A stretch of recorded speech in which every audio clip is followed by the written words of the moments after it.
Hello and welcome to the Ghost of Alcantra. This is a kinetic mystery romance visual novel with two alternating perspectives, one set in 1987 and one in 1997. I didn't read into too much of the story description on the shop page, I just saw the content warnings, which does include moments of suicidal ideation. So if anything ever gets too heavy for you, feel free to click off. I don't know if it's going to be relevant for today because this is a longer game. We're only going to, look at the beginning for now. But yeah, let's have a look what this ghost really is. Dedicated to Nick, who helped me turn a dream into a story. Part 1. Setting Sun. June 6th, 1987. I sometimes wonder how much the world would change if I saw it as someone else. Take Mrs. Williams over there. She manages to keep up a polite smile on her wrinkled old face as she nods along with Mrs. Johnson's babbling about how great her kids are. But in the gaps of their one-sided conversation, you can see Mrs. Williams' eyes betray the smile on her face as she looks past Mrs. Johnson to somewhere further away. Mrs. Williams' husband died a year ago after a long battle with an autoimmune disorder. The world of Mrs. Williams, is it bright like a smile, or grey like a vacant stare? Without her story, you'd never know. Then there's Farmer Todd, who is lecturing a couple of kids who were misbehaving. He's a typical grouchy type, never happy with how the world is, never happy about what people are doing. Despite that, if you pay careful attention, you can see Farmer Todd trying to suppress a smile. His wife and kids died in a traffic accident with a logging truck, and ever since, he's decided to do what he can to help guide others. The world of Farmer Todd, is it the world of someone irritably chipping away at their lonely days, or the world of someone determined to make the world a slightly better place? Each and every one of us, we're all a Mrs. Williams or a Farmer Todd, individuals with unique inner worlds. All of us have a story worth sharing. Very true. I bounded along the canal front walkway, adorned with festival stalls, as the evening sunset began its retreat. Why was I having these types of thoughts? I guess it's because of the story this festival is based on. On the first weekend of every June, our small town of Alcantra, located in the northern tip of Michigan, holds a festival with the extremely original name, the Summer Festival. Is Alcantra a real place? If it is, I'm sorry for mispronouncing it. I do know that this takes place in Michigan and that the backgrounds are altered photos, I think. Once upon a time, Alcantra was a town named Connington, which was known for copper mining and lake fishing. Then, a little over 100 years ago, the leader of this town, Alistair Thorne, proposed changing the town name to Alcantra in remembrance of his recently departed lover.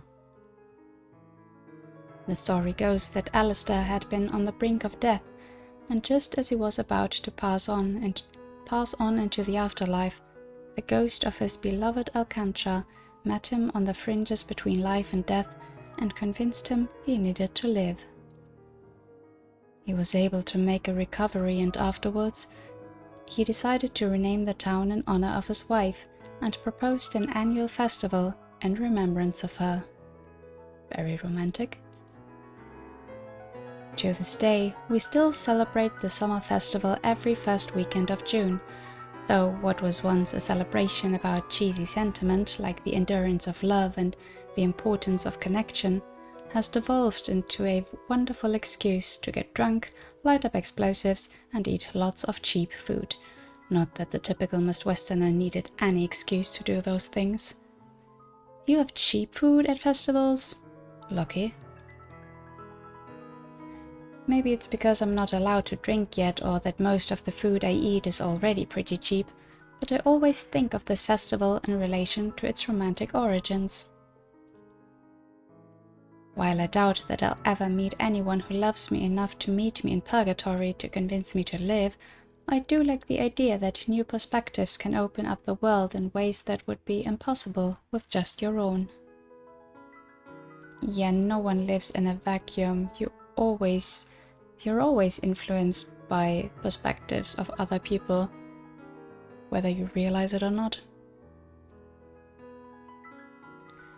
I imagine that what Alcantra told Alistair was a story of her life, and it was that story that convinced him to live. We need other viewpoints, not just our own, to help us get through life. Yeah, that's how you grow. As I was having these thoughts, I saw Mrs.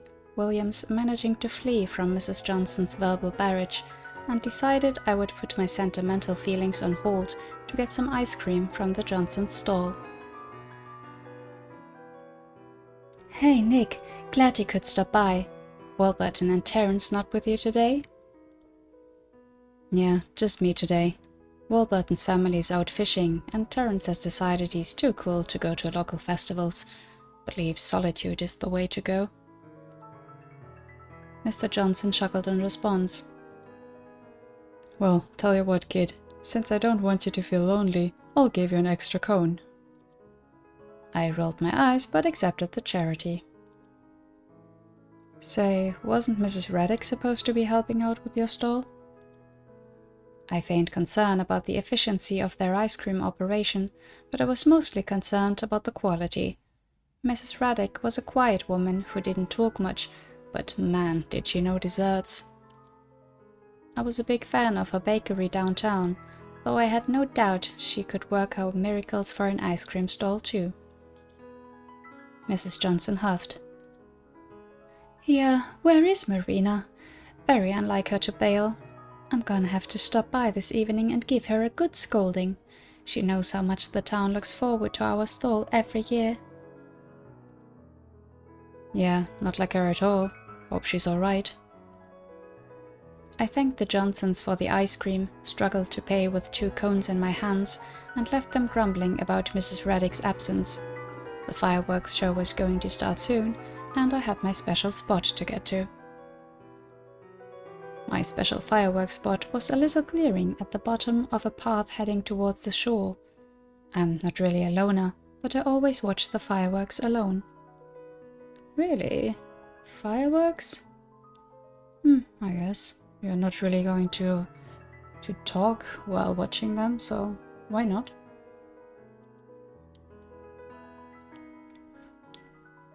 This little excursion was my yearly excuse to find myself under the lights of a supposed centuries-long romance. I weaved my way through the crowd till I made it to the outskirts of the festival. I finished up my ice cream as nightfall began to settle in, though the calming ambience of the emerging moon did little to quiet the racket behind me.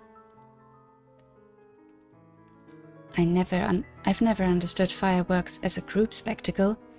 Nothing like the cheering of crowds, the hollering of drunks, and the crying of children to kill the atmosphere. That's why I wanted to watch the fireworks from my special spot. As I was just about to head through the trail to get to my fireworks spot, I saw a girl sitting on the grass by the canal front. She wore a simple but elegant summer dress and sat with downright offensively good posture, but what caught my attention the most was the expression on her face. She had a blank look with empty eyes. She was facing the canal, but taking in nothing. It looked like a gust of wind could take her far away from here. The closer I got, the more I could sense that there was a loneliness to her. Solitary fireworks viewing was my thing, but solitude is best when it is chosen, not when it's routine. I thought about the summer festival and what it meant to me, and decided it was worth the attempt to see if there was anything behind that empty expression. I cautiously headed over to her. She didn't look like anyone I knew, so she probably wasn't from Alcantra. Alcantra is a small town of about 5,000 people, and everyone knows each other. I would definitely recognize someone from my school. I guess she was visiting for the festival. Are you here to see the fireworks? She looked over, startled, panicking, and having been addressed. Her look then turned into a wary sort of glare. I began to regret my decision. Who voluntarily subjects themselves to small talk? After taking her time to glare at me, she answered, "I am," and then said nothing else, leaving it up to me to be the conversationalist. She continued to look at me as if trying to figure out my character, which prevented me from throwing a, "Well, it was nice meeting you, see you later," and fleeing. I soldiered on. I'm Nick Fox. I'm guessing you're not from around here?" She hesitated, then slowly nodded her head. "Where are you from then?" "None of your business."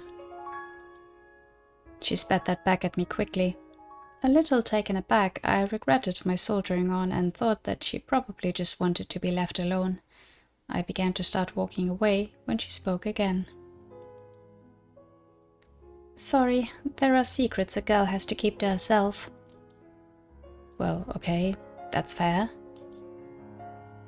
"I've heard about the summer festival before, but I've never gotten to actually attend.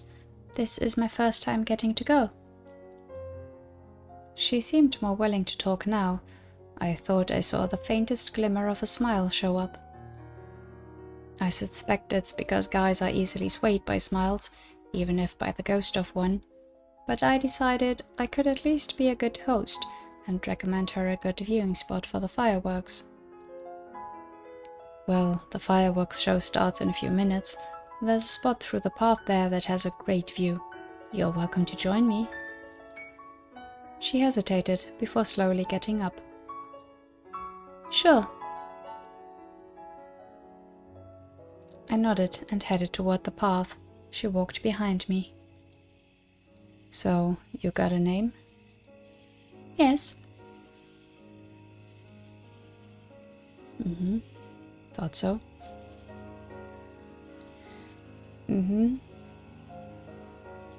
I waited for her to tell me her name, but I guess she had that regal air about her. Maybe she wasn't used to dealing with us commoners and didn't throw her name around so casually. What's your name then?" "It's Alexandria." "You have a last name?" I asked because there was a good chance I would know someone she's related to if she was visiting, given that everyone knows everybody around here. There was a brief silence as she thought about it. Who has to think about their name? "Sorry, I can't tell you that." I sighed. Another one of those secrets you girls have to keep?" "Yes, but I also don't answer strange questions from guys I haven't met before." She was very guarded and short with her responses, but honestly, from the tone of her voice, I got the feeling she wasn't that upset with me. We exited the trail and the clearing emerged.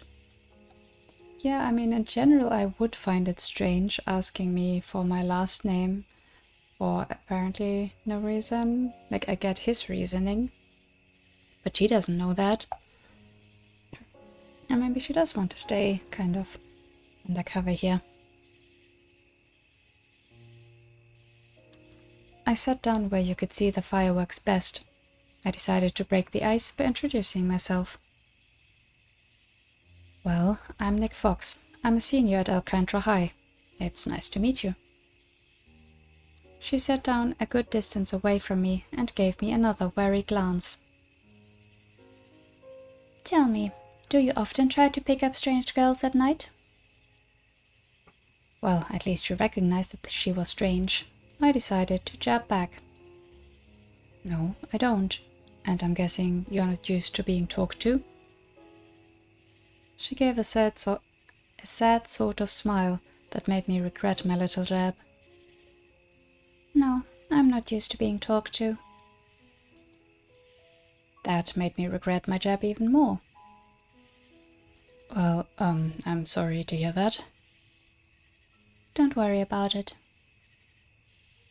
Silence descended between us while I tried to think of reassuring platitudes to give her while she said calmly, with a dignified air, she may have been lonely, but she was used to it. The thought made me a little sad. Before I said anything, the fireworks then began, a dazzling and dizzying light show accompanied by distant cheers. Even with all the noise, the silence between Alexandria and I was much more striking. I wasn't paying much attention to the show, the novelty of the rest of the experience being much more interesting.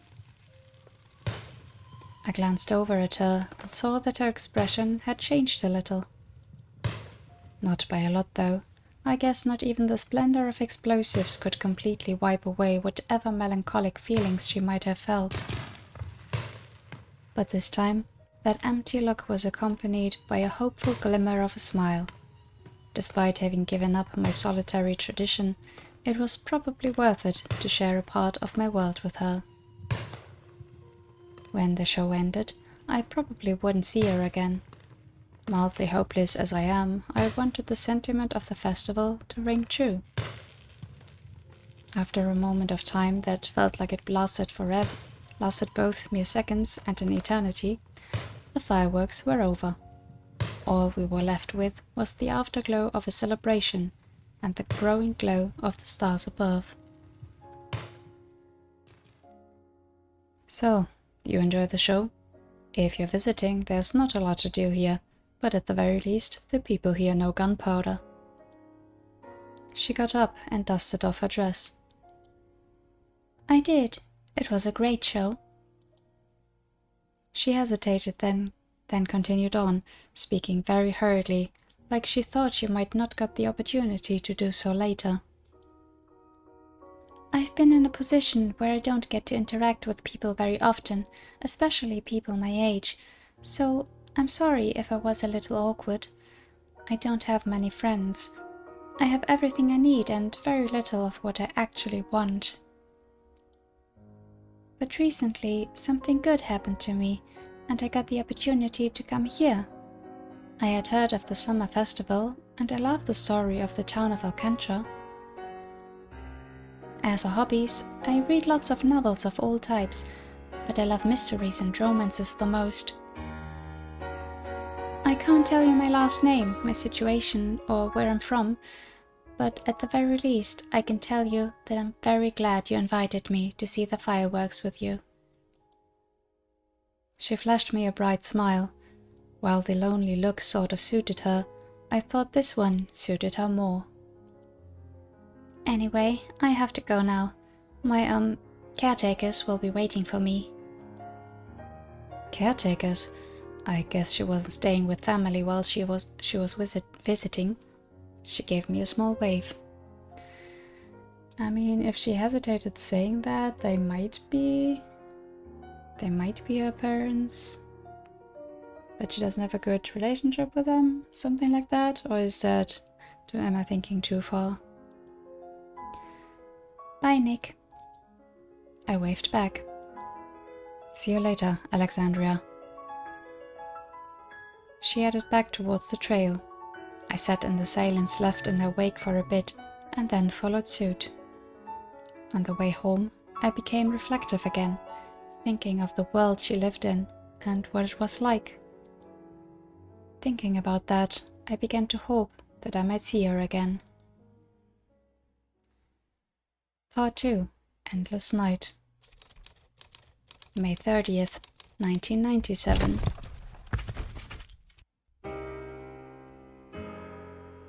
Okay, very different scenario. Was just quickly wanted to say that with Alexandria, that sounded like maybe coming from a rich family, so she has everything she needs, but not everything she wants. That kind of scenario.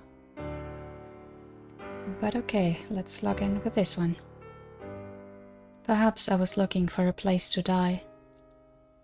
I certainly didn't make an effort to get out of the way of the motorcyclist. I didn't know if it was because I couldn't or because I didn't want to. I had been walking up a slope on the north side of town. It was nighttime and the cold air betrayed the beginning of the warm season we were supposed to be in. As I neared the top of the slope, I heard the shrill cry of an engine.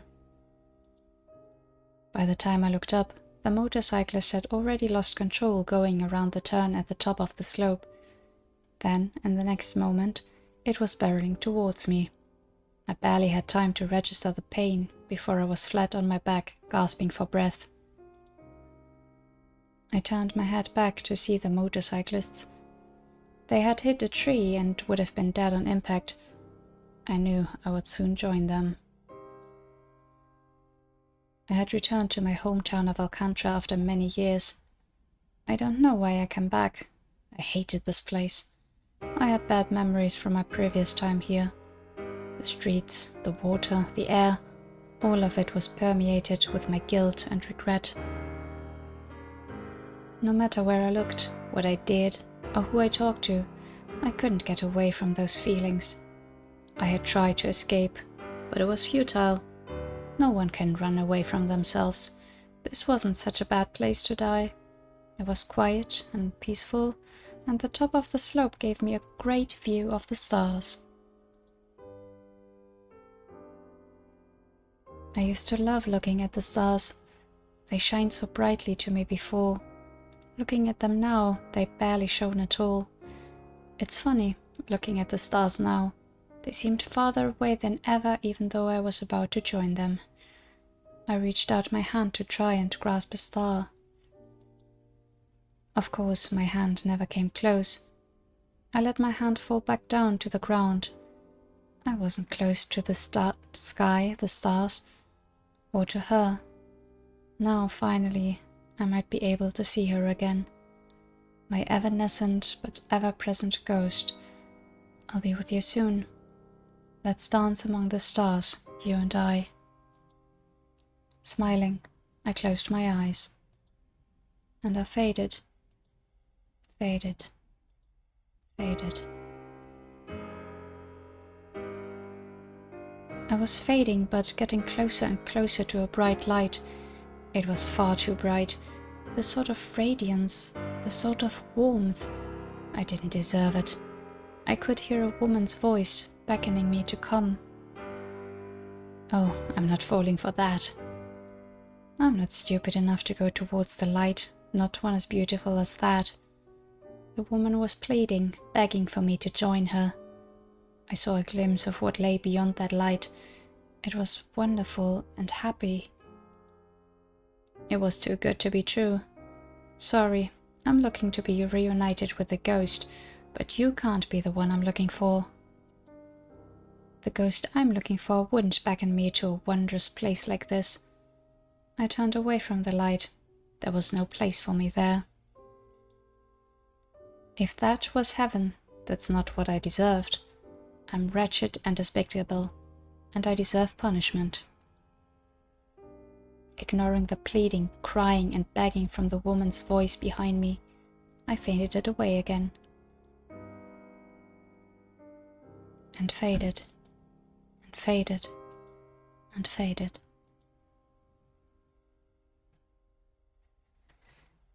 Didn't expect something like this, to be honest, but okay. This time I faded towards a deep darkness. Yes, this is where I belong. Once again, I heard a woman's voice. This time, the voice simmered with scorn. The words were filled with malice. The tones were dripping with venom. Yes, you must be the ghost I'm looking for. I headed to that darkness and to her voice. It was a voice filled with so much hatred, but it was enticing and enrapturing to me. This is where I belong.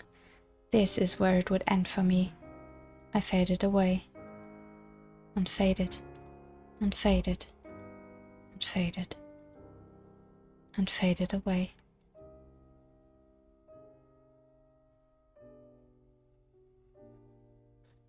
That's a long time fading.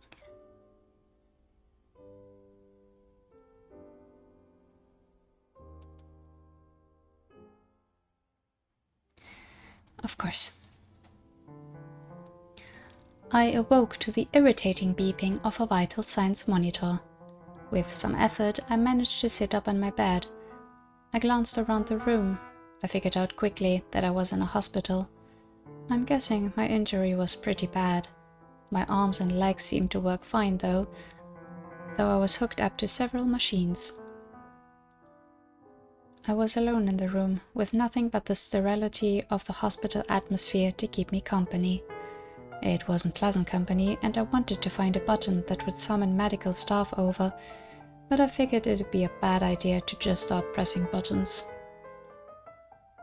I'd wait for the return of a nurse or doctor. I laid back down and reflected on the current situation. I didn't seem to be dying. My body worked, my mind worked, but I was strangely empty. Yes, that's the word to describe it. Empty. There was nothing to me but only lingering feelings of guilt and sorrow. I didn't know why I felt guilty. I didn't know why I felt sad. I tried to think about my situation. Obviously, I must have had some people in my life who would be concerned about me. They must be around somewhere. I tried to think of who those people would be. Are they any? I tried to remember friends. I couldn't remember any. Lovers? I must have had some, but I couldn't remember any. Perhaps I was a hermit and didn't associate with others. Okay then, let's think about me. Me. Me. Me. What's my name? I don't know. What's my age? I don't know. Where am I from? I don't know. What did I do? I don't know. What happened to me? People know these things about themselves. Why can't I answer those questions? Obviously, my brain is working, but I guess it's not working as well as it should. I started to panic. I realized why I felt so empty. Without memories, there was no me. I was only an outer shell with nothing inside. My breathing quickened and I started grasping at the machines bound to me. I needed to get out of here, anywhere but here. It must be the hospital. I'm not responding well to whatever happened to me. I need a change of scenery, maybe some fresh air. That might help jog my memory. Sensing my panic, a chubby man with a graying head of hair to match a graying beard came in, and seeing my tangled frenzy with the nearby machines, rushed over. Stop, calm down, you're alright. Let me explain the situation. You'll be alright. Saying that wasn't going to calm me down, but I was weaker than I thought because he easily took my hands off the devices and gently laid me back down in the bed. It struck me that I was being stupid. Of course, the doctor would have to know something about me and we could go from there. Rationality prevailing, I calmed down.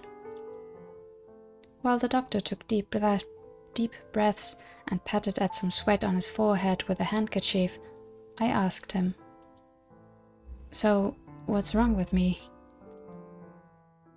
The doctor stopped mid-sweat pat to look at me. He slowly put the handkerchief away and then did his best to rearrange his face into a calm expression. Well, no time for pleasantries, I guess, but regardless, it's good to see you awake. I better start from the beginning, and then we can figure out your condition. You've been unconscious in the hospital for a week. You were hit by a motorcycle, and the impact caused quite a bit of damage. It's a miracle you're alive and as well as you are. None of your injuries are life-threatening. Unfortunately, you also had some spinal and head damage. The damage to your head was particularly nasty. A head injury? My stomach began to drop in realization. Now then, you asked if there's something wrong with you. Physically, you took some damage, but nothing to warrant anything as dramatic as saying there's something wrong with you. Okay, pedantics. Semantics? What's the word? Please tell me how you're feeling, and I'll try to illuminate as much as I can. I gave it to him bluntly. I can't remember anything. The doctor frowned at that. Well, obviously that's not completely true. You definitely remember some things, but the possibility of memory loss was something we were worried about, given the potential trauma of the injury. Let's work out what you can and cannot remember. Can you remember who you are? I shook my head. Not even your name? I shook my head again. Then you can't remember any family or friends. I shook my head a third time. Should you be shaking your head so much with a head injury? Do you have any strong recollections, like particularly strong associations of joy or sorrow, even if you can't remember the details? I thought about it. Now that he mentioned it, I did feel deep pangs of guilt and sorrow somewhere within me. I told the doctor as much. Okay, let's return to that in a bit. You remember how to talk, and so you must remember a lot of other things. It's clear that you remember how, and I know this is a vague description, how things work. Like you'll know how math works, so your cognitive abilities are still working. Let's try a different route. Do you remember how apples taste? Yeah, actually I do. I know what they taste like. Interesting. We played a game of 20 questions.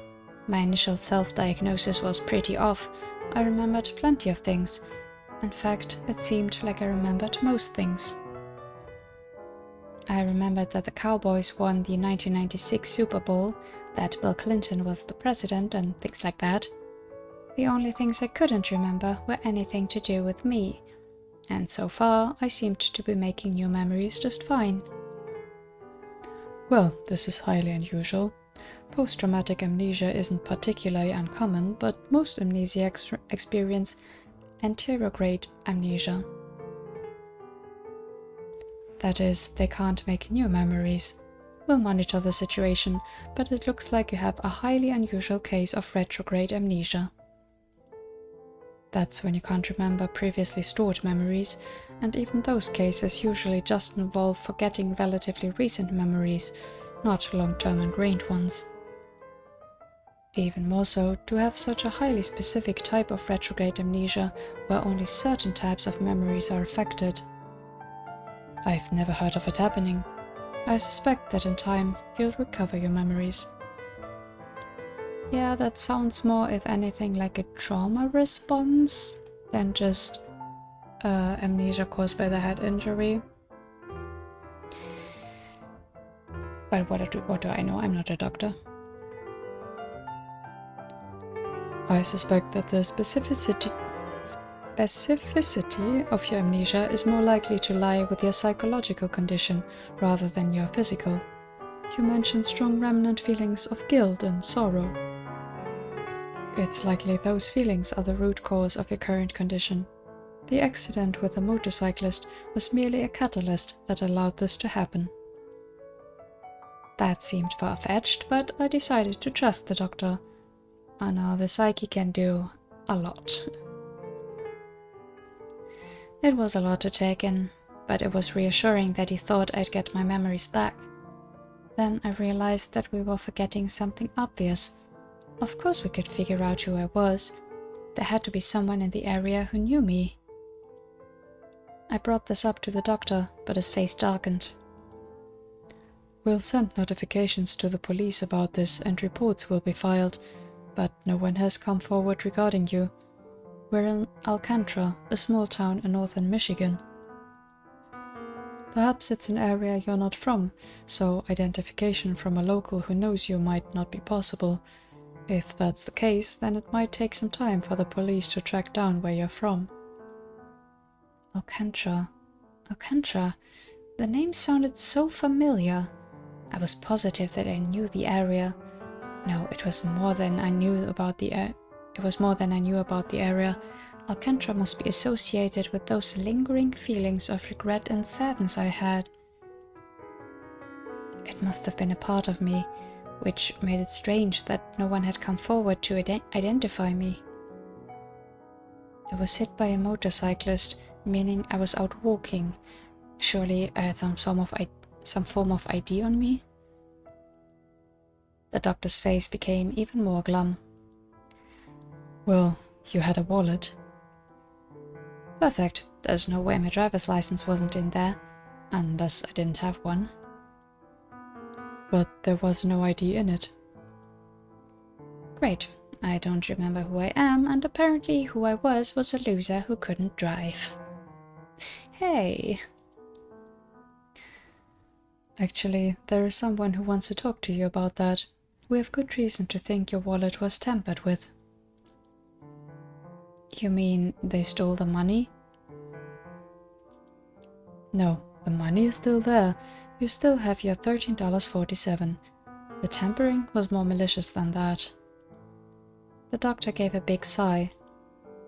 Honestly, I think you need more time to process all of this, but the person who wants to meet you is quite insistent that it's urgent to meet with you as soon as possible. She's going to be sorely disappointed about your condition. His glum face became even glummer. I hope he had enough saved for retirement. He probably deserved it. Frankly, the matter probably is urgent. Are you okay with seeing her? I am. Okay, I'll update her about your condition and then let her in to see you. The doctor got up and walked out the door, leaving me to stew in anticipation. At this point, I was more curious than nervous.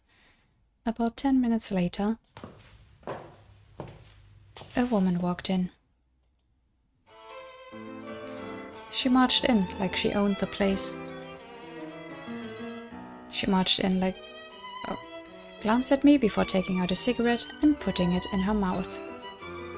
Got out her lighter, looked at me again, probably reflecting on the legality of smoking in hospitals, and then lit the cigarette anyway. Even if it was legal, it's so rude. The doctor didn't come in with her, which I was mildly alarmed by, given her lack of concern for his patient. I couldn't quite put my finger on it, but there was something familiar about this detective. Maybe it was the mannerisms. They reminded me of memories I felt I might have had. After taking a drag on her cigarette, she acknowledged me with, "So, pretty rough spot you're in, huh?" Before I could give her a response, she continued. "I'm Detective Scarlet Storm, work for the Alcantra police.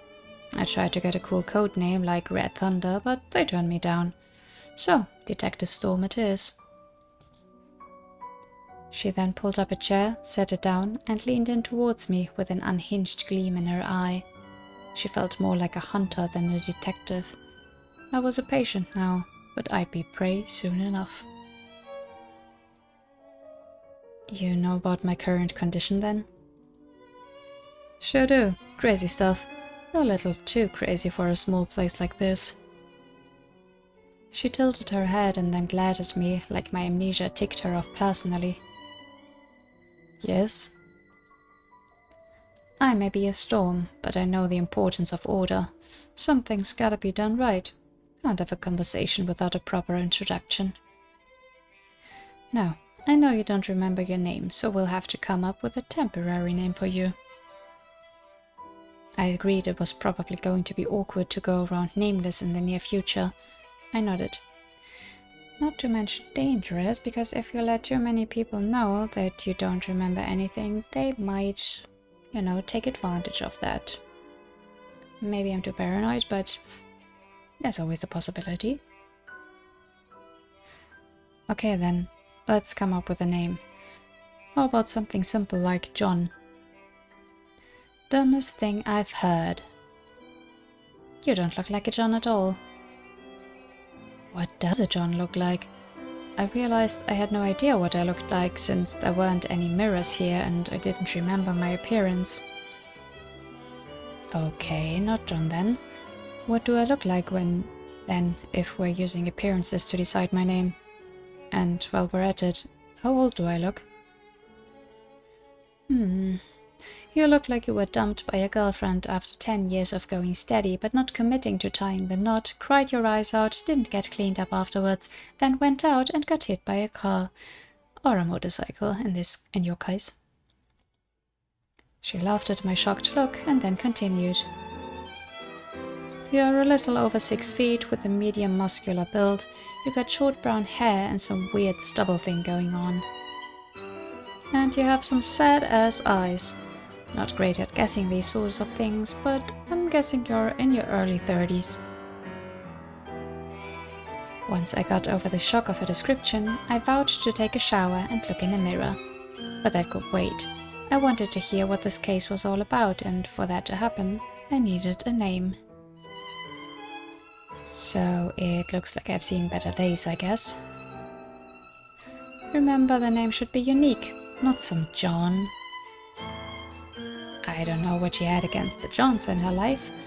I took some time to think about my name while Detective Storm tapped her foot impatiently. How about something like Victor? Victor? What does Victor have to do with 6 feet bum?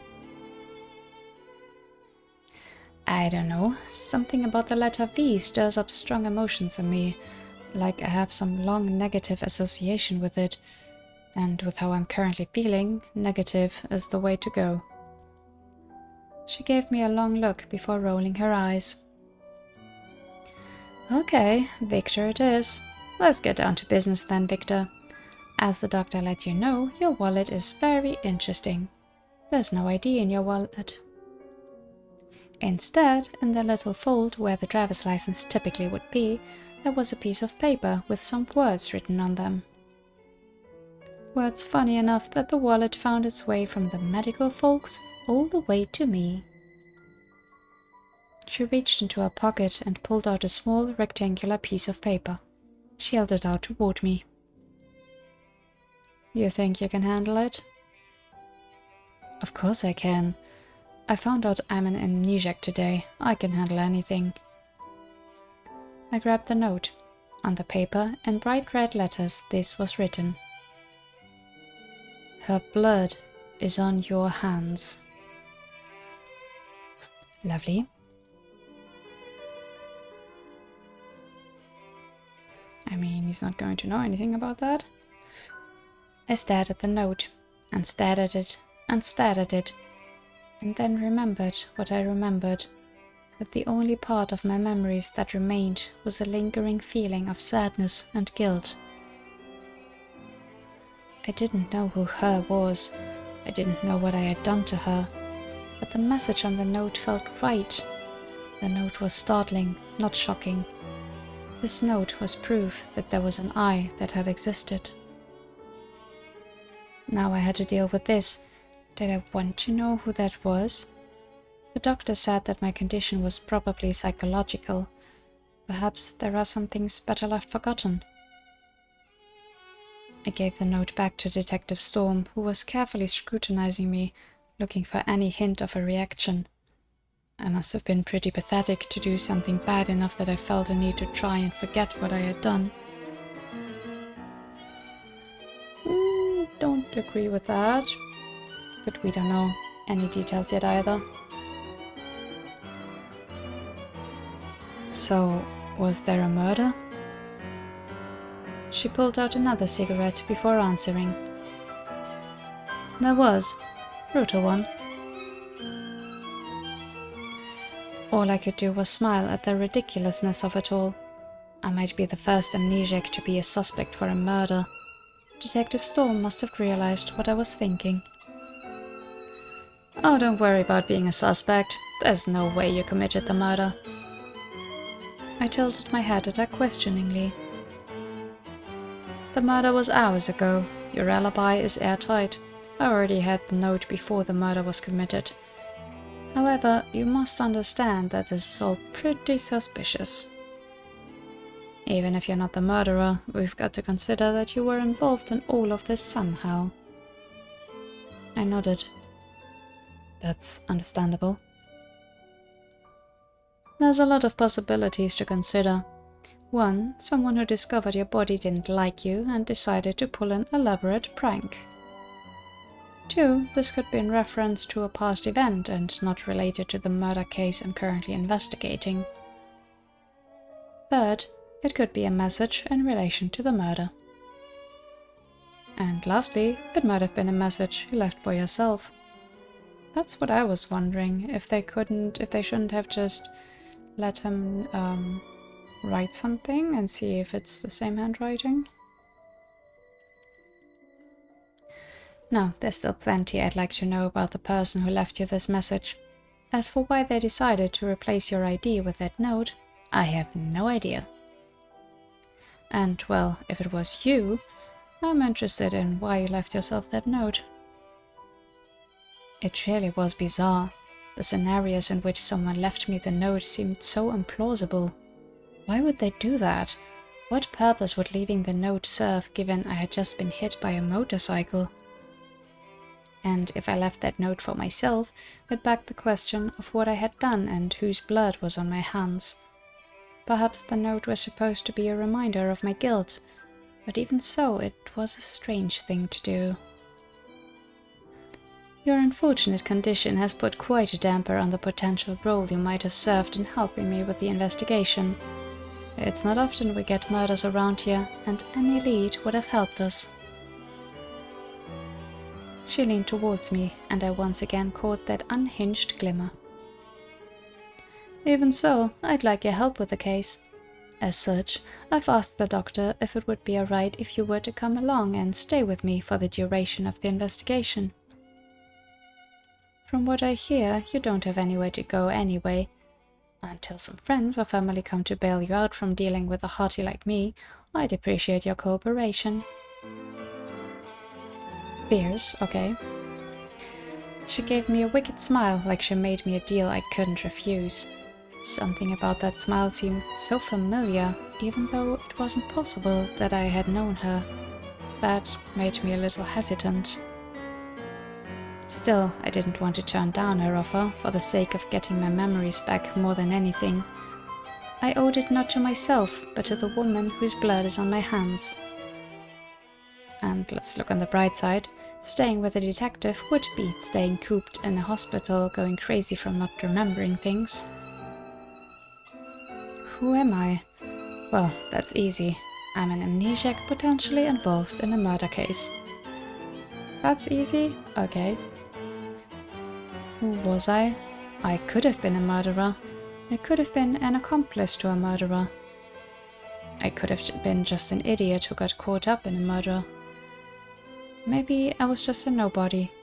I could have been anyone and done anything. Who will I be? That was the real question. I got the feeling that once I remembered who I was, that who I was would determine who I would be.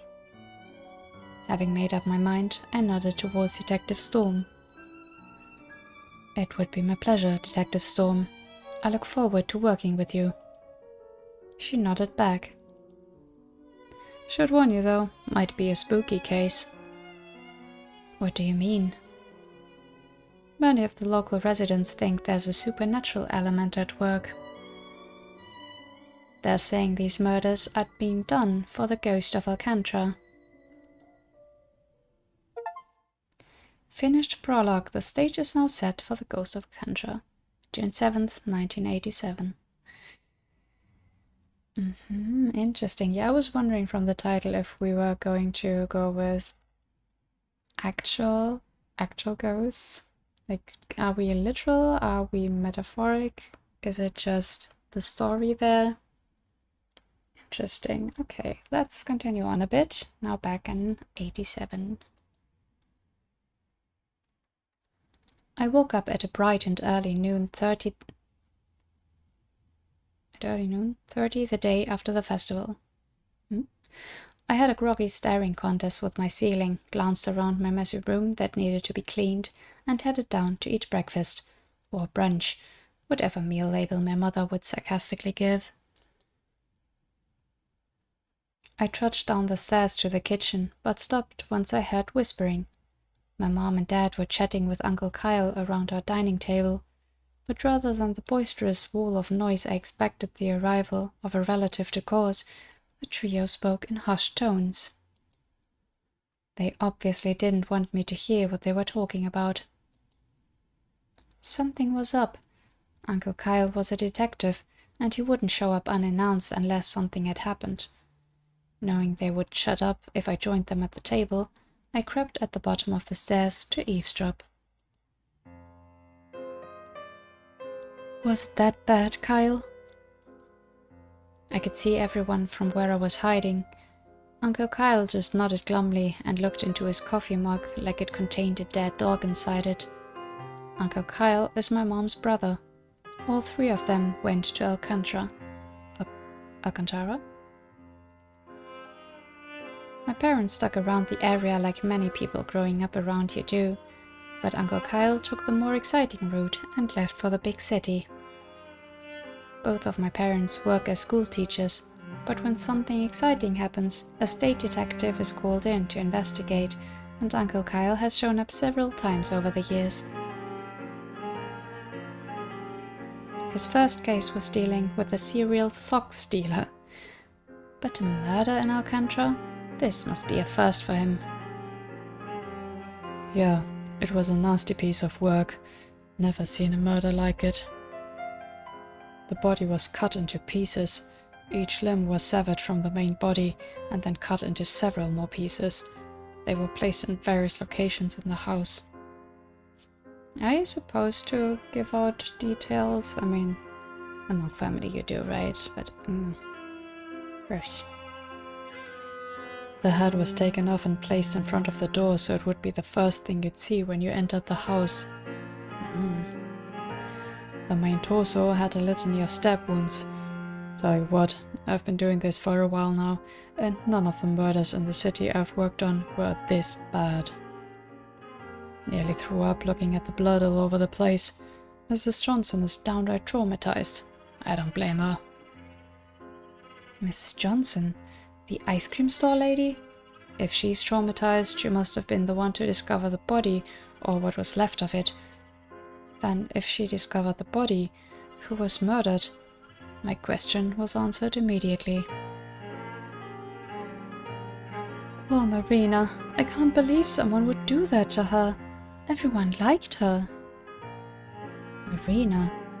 That must mean Marina Reddick, the lady who was supposed to help out at the ice cream stall yesterday. So that's why she didn't show up.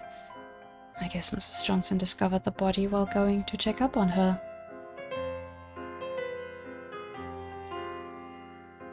Wasn't she supposed to be at the Johnson store last night?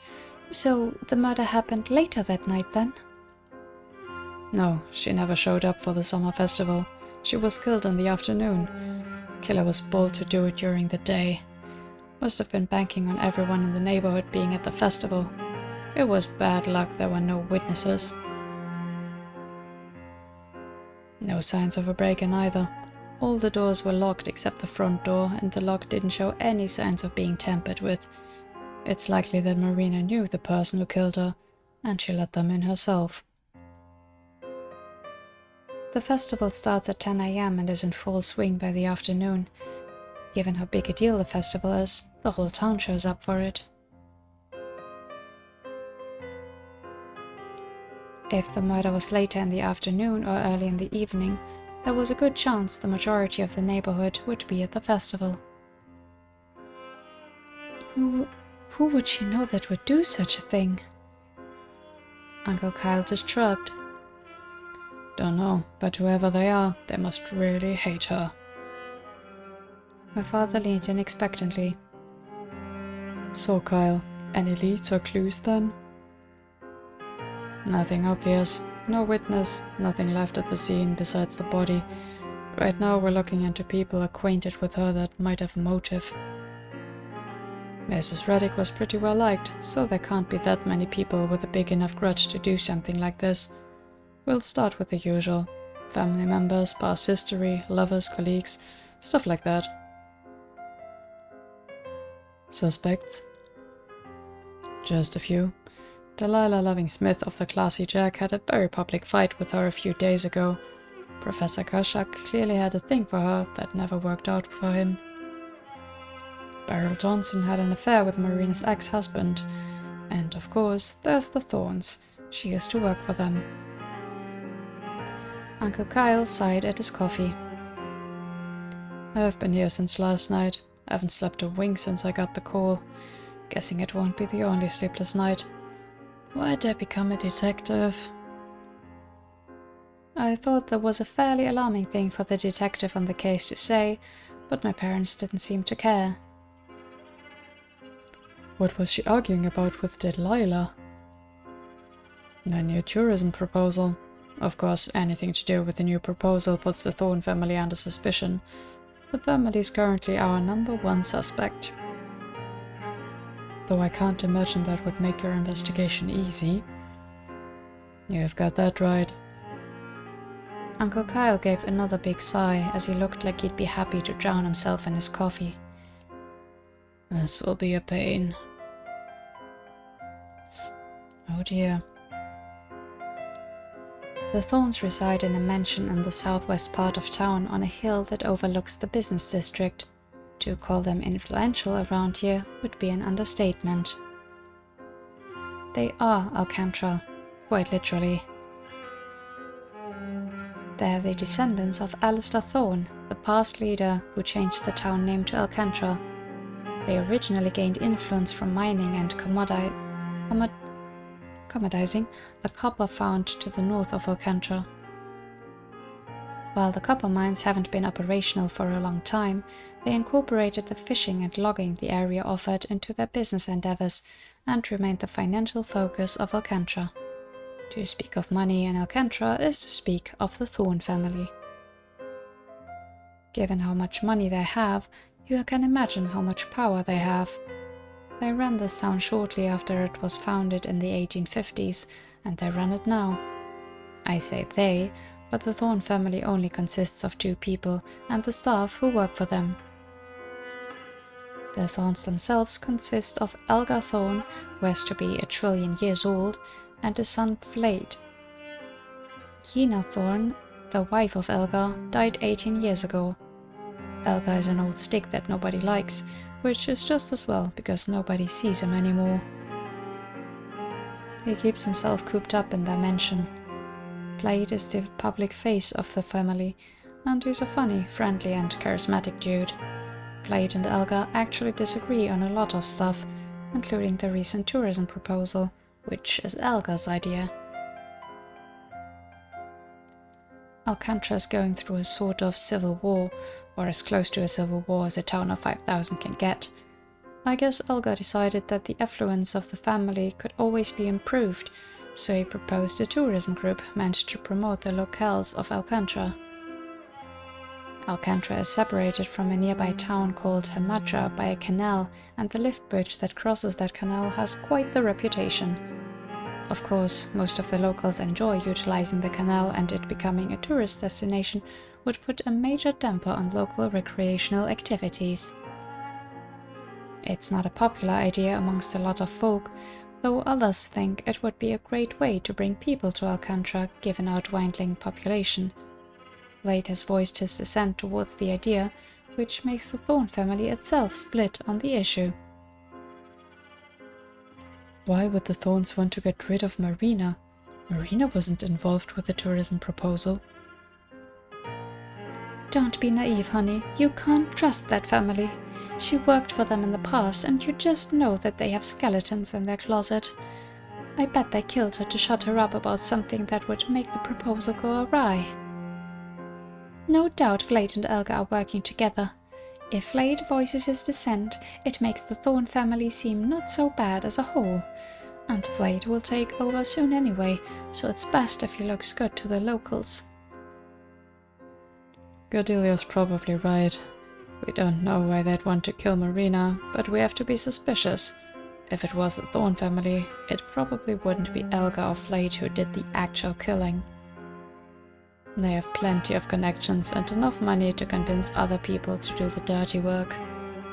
Marina knew plenty of people, and I'm sure some of those people could be bought, even for a murder. Trying to find those trails is where we'll start. Of course, getting the Thorns to cooperate is not going to be a whole lot of fun. Uncle Kyle gave a massive yawn and then made to get up from his seat. That was my cue. I quietly crept back up the stairs and then stomped down as loudly as I could to conceal my eavesdropping. Nice. When I reached the kitchen, the adults were all trying to pretend like they hadn't been discussing a murder. I mean, that's fair, especially those details. Begs the question if the Thorn family is in any way connected to Alexandria. But maybe that's too obvious. I thought I could hear Uncle Kyle talking, so I rushed down. So, what happened? Oh, you know, we're just having a lively discussion about a wonderful summer day. Uh-huh. So, Uncle Kyle came all this way to talk about the weather. He sure did. You know, he wanted to be a meteorologist as a kid.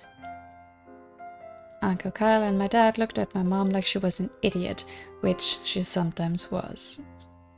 Wow. I did not want to be a meteorologist. My dad looked kind of hurt. I'm the one who wanted to be a meteorologist. Whoops. Really? You think I'd remember that? Right, you think you would. I guess I've got more important things to remember. More important than your husband's dreams? Ouch. Uncle Kyle ignored my parents and did his best to put on a serious face, which just made him look even more tired than usual, and he was always tired. Nick, I'm sorry to have to say this, but there was a murder yesterday. Marina Reddick was the one who was killed. I'm investigating the case currently. I did my best to put on a shocked face. Really? A murder? In Alcantra? Yeah, but don't worry, we'll get it figured out. So, any investigation details you can tell me? Couldn't hurt to try. Maybe he was feeling talkative.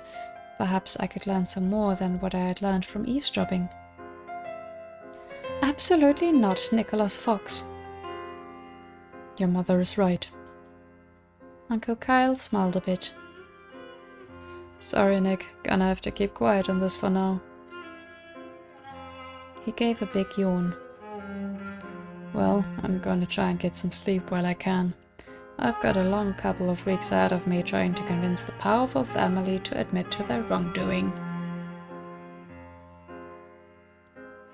He went upstairs to get his well-deserved rest. My mother gave me my brunch bacon, which I inhaled. I wondered how the rest of the town was reacting to the news. It's hard to imagine routine life here being disturbed by anything, but if something could do it, it'd be a murder. My dad cleared his throat. Nick, your mother and I discussed it earlier, and we've decided it's okay for you to hang out in town like you normally do. That said, we'd like you to be a little cautious out there. Honestly, your dad is such a worrywart. Can't hide in our houses. Best we can do is just keep on living. What are you guys going to do today then? I'll probably go see Warburton and Terence. My mom made a face at that. Them again? You see them nearly every day. Why don't you try hanging with Jenny? Jenny is our neighbor and a longtime friend of mine. I basically never see her anymore because basketball has consumed her life. She has basketball, Mom. Oh, what about that girl you dated a while back? What was her name again? Cordelia. Jennifer was 3 years ago. We broke up a long time ago, Mom. We dated for like 3 weeks. But she was such a nice girl. She cheated on me. Only once. Excuse me? Because I broke up with her. I shook my head in exasperation. Any reason it's gotta be girls, Mom? She wants grandchildren. I want grandchildren. Honey, he's 17. So, 3 years of dating and then marriage, then 3 kids. He needs to get moving. Howard Fox, you and I will soon be ancient history and have nothing to show for it because we're both school teachers and don't make any money.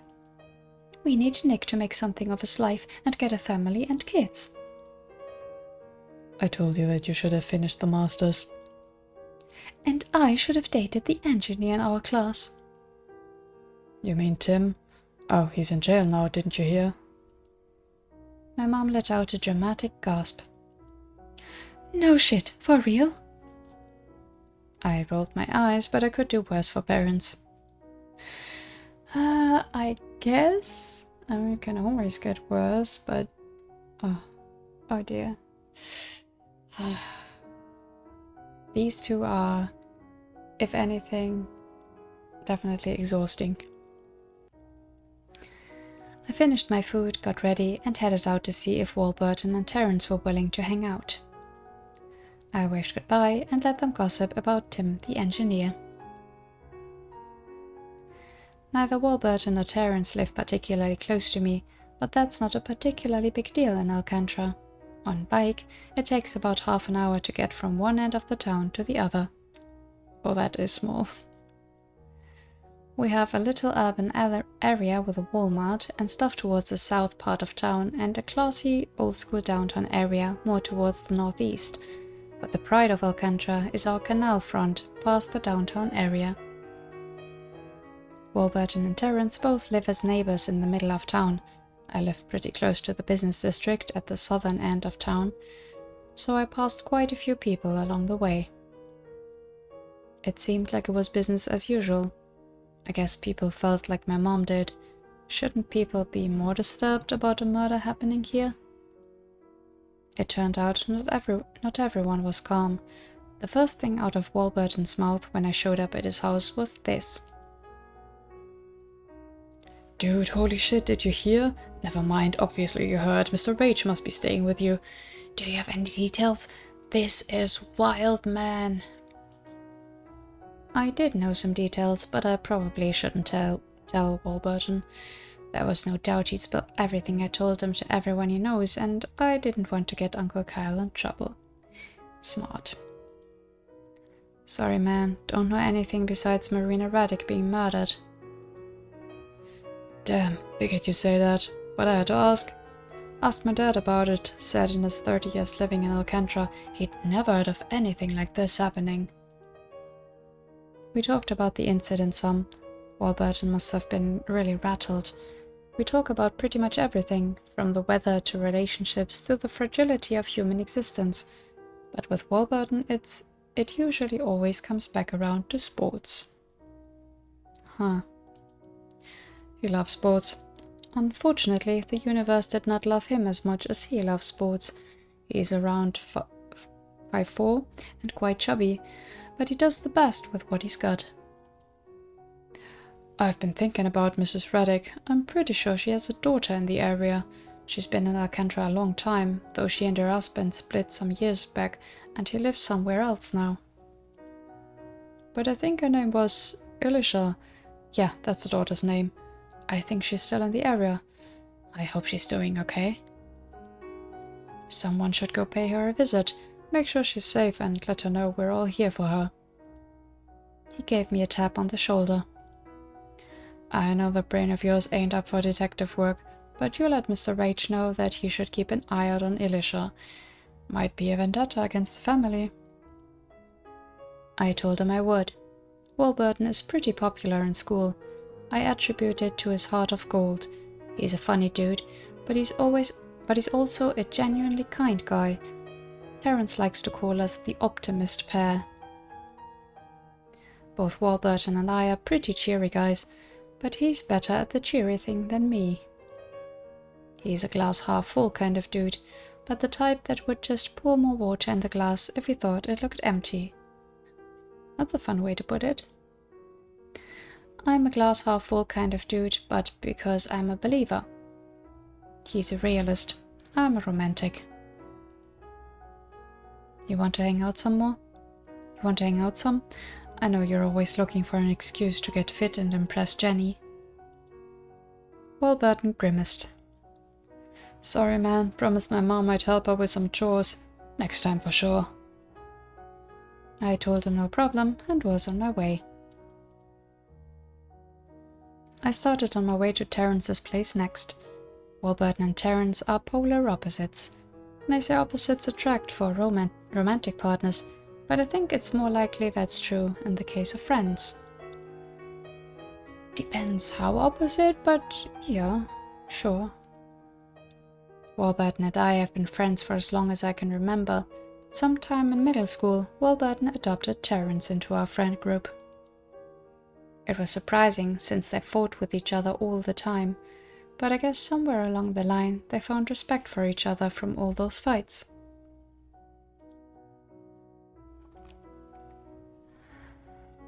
That does look like the total opposite, but then again the outside doesn't tell everything. When I arrived at Terrence's, the first thing he brought up was the murders, just like Warburton. So, your uncle's staying with you? Yep. You know any details? Nope. Figures. What's the point of being connected if you can't take advantage of it? Tell Mr. Rage he's not doing a very good job at being a corrupt cop. When he does become a corrupt cop, you send him my way, and I'll do my best to learn. I'll let him know. Wait, since when did you want to become a cop? I don't, ew. But I'd like to be corrupt for sure. Small place like this, hard to make anything for yourself here. I tried to make a helpful suggestion. You could be a good person and make something for yourself. That's some bullshit and you know it. Good people ain't becoming successful. Well, I guess I shouldn't root for your rise to the top then. He shook his head at my not understanding his ambition. Yeah, that's very convoluted. I get what he's saying, but... Still, I wonder what's up with the killer for the Ruddy case. Word is that the murder was absolutely brutal. Wonder what must go through the head of someone willing to do something like that. Terrence likes to psychoanalyze. Warburton is his favorite subject. He thinks that boy has issues. I'm guessing the killer is a psychopath. You know, doesn't think about right and wrong in the same ways most people do. I don't think that's going on with this case.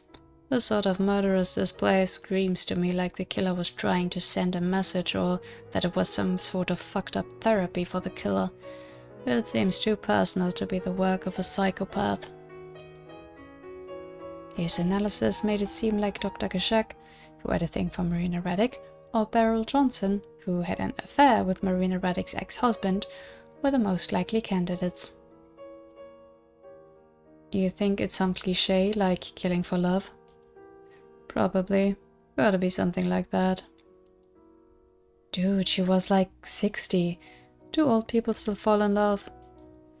Of course, you idiot. Anyway, I doubt it was a person who recently fell in love with her. I'm guessing it was someone who loved her a long time ago. That sort of brutality screams to me, if I can't have you in my life, I'll have you in death. It must be someone who thinks they don't have much longer to live. That seemed a little out there. I let Terrence rant about how love destroys people's minds for a little longer and then left. Not even asking if he wants to hang out? Okay. Afterwards, I went to bike along the canal front. It's my favorite thing to do during the summer because of the way the breeze feels coming off the canal. We have plenty of trails, but biking on trails takes more effort. If you want to just get lost in your thoughts, the boardwalk along the canal is the place to do it. The news of the murders had occupied my thoughts most of the day, but as my mind wandered while I biked, they wandered back to last night, to the strange girl named Alexandria. It's not every day you meet someone like that. She was a little weird, sure, but she definitely seemed like she could be fun too. Just as a thought crossed my mind, there she was, sitting in a gazebo with the same sad look and regal posture from yesterday. I guess she had a thing for looking across the canal sadly. I biked over. I figured that a shared fireworks viewing established a good enough reason to at least stop and say hello. I set the kickstand for my bike and walked up to her. "What's up, Alexandria? Funny seeing you here again." I thought that maybe we had begun to break the ice a little bit last night, but upon hearing my voice, she turned around with a panicked look, which slowly turned into a judgmental sort of frown that indicated her displeasure that I dared disrupt her solitude. Okay, guess the ice was still there. Well, not every fireworks viewing results in lasting friendships. The potential ephemerality of our everyday encounters makes them all the more meaningful. Or so I rationalized as I thought of a good way to make a tactical retreat and leave her alone. Before I could figure out how to do that, she greeted me coldly. "Hello, Nick." Well, at least she remembered my name. "You, like looking at the canal?" She nodded. The ensuing silence between us made the tactical retreat look appealing once again. "You're visiting the area, right? If so, there's a nice waterfall area across the bridge." She scowled at that. "That's none of your business." "Guessing you still don't have a last name?" "Not for you to hear anyway." "Yep, let's get out of here. I was being nosy, thinking that every lonely person needed to be talked to." "Well, it was good to see you, but I better be heading out." I made you leave, but you stopped me with a sudden outburst. Wait, Nick. Did you hear about the murder last night?" "Yeah, of course."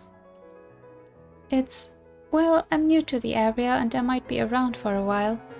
I heard Alcantra was pretty safe, but then a murder happens. Pretty crazy, right? "It is crazy. Something like this hasn't happened in a long, long time." "Isn't your uncle the detective working on the case?" "Didn't she just say that she was new to the area?" "And how do you know that?" She smiled at that. "I've got my connections." That's not much of an answer. "Everyone has heard of the Foxes and the cool detective guy who shows up occasionally." "So the people you're staying with told you?" "Something like that."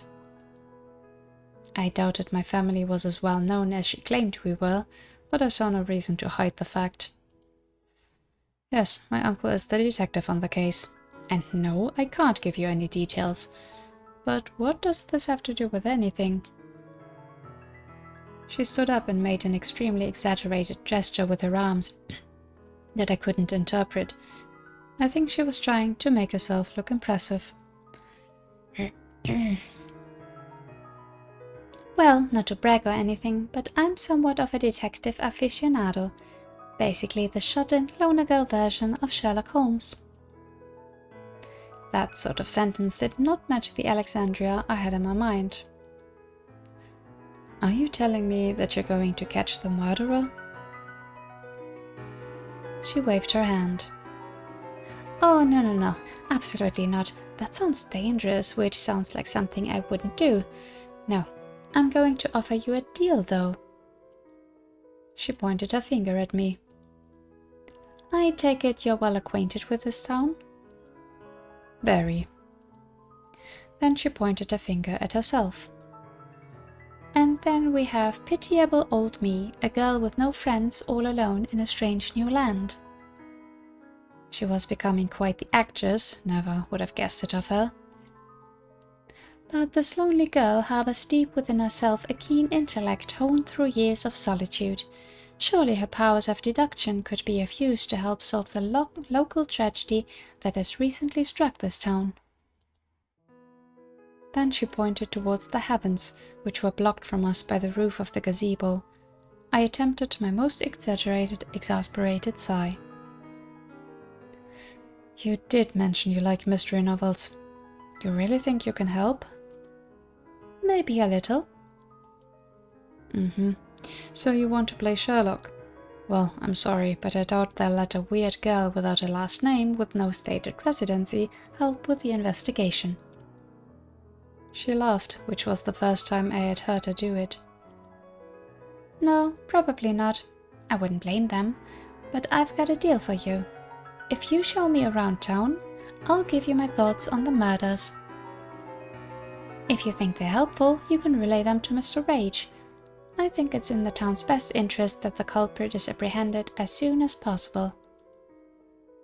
I couldn't believe this girl. She really came up with this convoluted setup to ask me to show her around. What was her game? Was this a ploy to try and make a friend, or was there something she was hoping to get from me? Is this an excuse to try and make friends? No, it is a mutually beneficial offer. You know, it would have been fine to be like, oh, I'm new around here, could you show me around? I'd really appreciate it. Or something like that. That's absurd. Who would ask a stranger something like that? I'm not a stranger. We met yesterday. Of course, and to repay the kind hospitality you showed yesterday, and which I have requested you show me in the future, I have offered you the extent of my intellectual capabilities. I shook my head. I was still suspicious, but what ulterior motive could she really have? There was really nothing she could gain by hanging out with me besides becoming friends with me. Well, she could get some insight from you that you're not even aware that you're giving. But I decided I would take her up on her offer. Sure thing, Alexandria. You've got yourself a deal. I'll show you the town, and you'll solve the mysterious murder of Alcantra. She nodded like that was the obvious conclusion to come to, smiled, and stuck out her hand. We have a deal then. We sure do. I shook her hand. Okay, so let's hear it, Great Detective. Great Detective Alexandria, what do you make of the murder?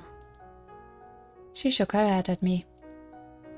That's rushing things. I need time to synthesize the information. Don't worry, I know you said you can't tell me anything, but I have plenty to work from what was reported in the news. So you're saying you want to explore town first? Yep. Isn't the phrase ladies first? Yeah, so we should listen to me first. And I say that I should learn about Alcantra. I couldn't argue with that, so I walked over to my bike, kicked up the stand, and started making my way to downtown, which is pretty close to the canal front. She followed a couple of steps behind me. I think downtown would be a great place to start, given how close it is and it's kind of historical, if you're into that sort of thing. Is there anything a sheltered sort of princess like you is dying to experience? Princess? I turned around and she had a big smile on her face and was a little red. I rolled my eyes. That wasn't meant to be a compliment. What? For some reason, for someone who was so quick to barbed responses, she didn't seem to be all that acquainted with sarcasm. Well, the way you hold yourself is very regal. Most people don't care about their posture. Plus, no offense, you can be a little strange, like you're learning how to talk to people and don't have prior experience. Yeah, at the very start I was wondering if she was supposed to be a ghost, but nah, I don't think so. Top it off with your more mysterious qualities, like not telling me my last name and stuff. That's a good point. You're onto something. I'll settle for being a princess. I had no idea what I was onto. She bounded ahead a couple of paces from me, a marked change in demeanor compared to our previous interactions. Let's make this clear while we're on the subject. There are some topics that are off limits. My last name is one of them. Where I'm from and where I'm staying is another. Personal inquiries about my state of mind are also not allowed. Lastly, you cannot ask me about my family. She sure was demanding, but I was getting used to it at this point. Okay, that's fair. I won't ask about those things then. What year of school are you in? She seemed amused by that. I was homeschooled. That explained a lot. And I'm 18. I guess I'd have graduated from high school by now. The way she worded that was a little strange, like being homeschooled meant you didn't get to graduate. Wow, never would have guessed that you're older than me. I'm older? I'm 17. Huh. Then as you're elder, you better start treating me with some respect. With age comes wisdom after all. Well, not age, more like experiences. But okay. She put a lot of faith in that 1 year she had on me. I realized we had gotten derailed from my original question. I got the feeling that this was going to happen a lot with her. I mean, that's how conversations happen, right? So, back on topic. Anywhere besides downtown you're craving to see? She thought about it for a minute. How about Walmart? Seriously? You've never been to Walmart? She shook her head. Maybe she was a princess, or maybe an extremely religious type who avoided industrial society. We had some of those types around here. Well, we can go to Walmart then. It's across town, so maybe we can do it another time. There's lots of smaller shops downtown that have way higher quality stuff. When we got to the downtown area, I started to explain the little history of the town I knew. She brushed me off. She already knew it all, and way better than I did. That bummed me out a little. But I love the story behind the summer festival. That's why I was there last night. What do you love about it? I like how hopeful the story is. Alcantra and Alistair's love transcended the grave. Figures you'd be such a romantic. I ignored that I liked that part of the story too. Of course I am. Everyone who loves stories has to be a little bit of a romantic. You read a lot of them? You read a lot then? I sure do. Lots and lots of books. We went to a coffee shop. According to Alexandria, it was her first time in a coffee shop. I was beginning to worry more and more that she belonged to a repressively religious family. Was it okay to be doing this? If her parents found out, maybe they were going to execute us for heretical premarital behavior, like going to coffee shops without parental supervision. Okay, calm down. Alexandria was petrified when it came to ordering the coffee. She cowered behind me and tried to telepathically communicate what she wanted, and then gave me lots of grief when I got her order wrong. You could have just told me you wanted the hazelnut flavor. She looked sadly into her cup of plain black coffee, reminding me of Uncle Kyle. But then I would have had to talk. And talking is hard. Hopefully it would get easier for her over time. I drank my strange raspberry-flavored coffee, which was kind of gross, and she drank her plain black coffee, which she said was pretty good, and we headed to the antique shop next. Okay, call me uneducated, But in 1987, did we already have coffee shops with that kind of variety in coffee flavors? We might have. Maybe it's just me that thinks this is a more somewhat recent thing. Correct me if I'm wrong. Which was a trip that lasted about 1 minute. She walked in, looked at one of the toy boats, and promptly walked out. I chased after her. Hey, wait up! There weren't even any people in there. Did you see the price on that boat? How could they charge such exorbitant rates? No, I didn't see the price because you walked out immediately. How much was it? $19.95 for that pitiful little boat? What has the economy come to? That was a little bit high for a toy boat. It's an antique shop meant for tourists. They try to get people to spend lots of money. Well, I'm rich, but I'm not buying anything from that shop out of principle. You're rich? Figure of speech. Was it? Do you know anything about the economy? Not really, no. We headed off to our next destination, which was the library. I figured since she liked reading, she'd have a good time here, but she told me that her home had a massive library. Maybe she really was rich. I love being around books anyway, even if I've read most of them. There is no way you've read most of them. She raised an eyebrow at me. Don't challenge friendless people to games that can demonstrate their amount of free time. I walked up to the hardest looking books, which I admittedly decided by looking for the biggest ones that looked old. Okay, tell me the plot of this one. She promptly proceeded to tell me the plot of every book I picked. So now I'm spoiled on War and Peace, Crime and Punishment, Moby Dick, Great Expectations, Anna Karenina, Ulysses and Don Quixote, unless she made up plots for each of them, which would have been even more impressive. I was going to have to keep my guard up around her. She was clearly much, much smarter than I was. Being well-read doesn't necessarily equal being smart, and I assume Nick has way more street smart, so to say. So, I don't know about that. So, what books do you read, Nick?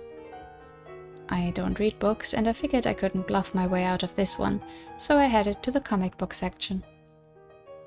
I grabbed a couple of issues I was interested in, and when I returned to face Alexandria, she gave me the most pitying look I'd ever seen, like she was looking at a cat that was so dumb it was eating its own tail. I wilted on the spot and returned the comic books to their original locations. No! Don't shame the nerd. Okay then, what do you suggest?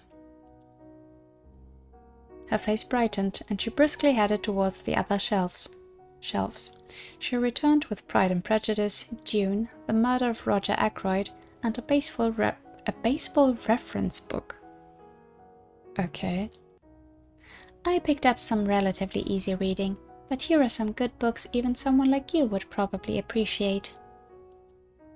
I picked one romance, a sci-fi fantasy book, and a mystery to diversify the reading. I also included some sports nerd stuff because I figured you'd be into that sort of thing. I was a little touched by the thought. Unfortunately, I now have to read these. But who knows, maybe I'd actually like them. I wasn't going to tell her that I had already read the baseball reference book. Okay. I checked out my books and we headed out. It was getting pretty late and, let's face it, she definitely wasn't ready for Walmart. We headed back to the gazebo where we met up. I'm sorry that took so long, but I had a good time. Glad I could help out. I feel bad that I didn't offer any of my promised keen insight about the murders. But if you meet me here tomorrow at the same time we met today, I promise to keep up my end of the bargain. No sightseeing, only detective work. Sure, whatever you say.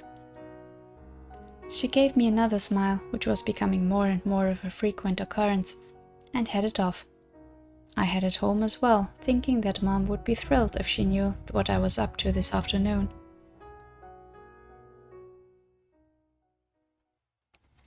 June 8th, 1987. Okay, but I'm going to leave it here for today. Okay, let's go to the main menu. Okay, interesting start so far. Again, this is a longer game, so we're going to have a bit of a slow burn here, I think. But interesting characters so far, and also very curious about that other perspective with Victor that we're going, I assume, going to have more of as well in the future. But yeah, I'm liking it so far. So I am playing this currently for the Fall in Love festival that's going on Steam until the 1st of October, and until then I will be playing different games every day, so if you want to keep up with that, make sure you're subscribed or follow me on Blue Sky or Tumblr for any updates. I do want to continue this game, but it might be a while. I'll have to see how it fits in my schedule, but ideally I would have weekly updates again. Again, I'll have to see what day of the week I'm going to do that for. But yeah, if you wanted to play the game yourself, it is actually available for free on Steam at itch. I'll have the link in the description below. Or you'll wait until I play more. Yeah, but that's it from my side for now. As always, I'd appreciate if you let me know your thoughts in the comments. Thank you so much for watching, and until next time. Bye bye.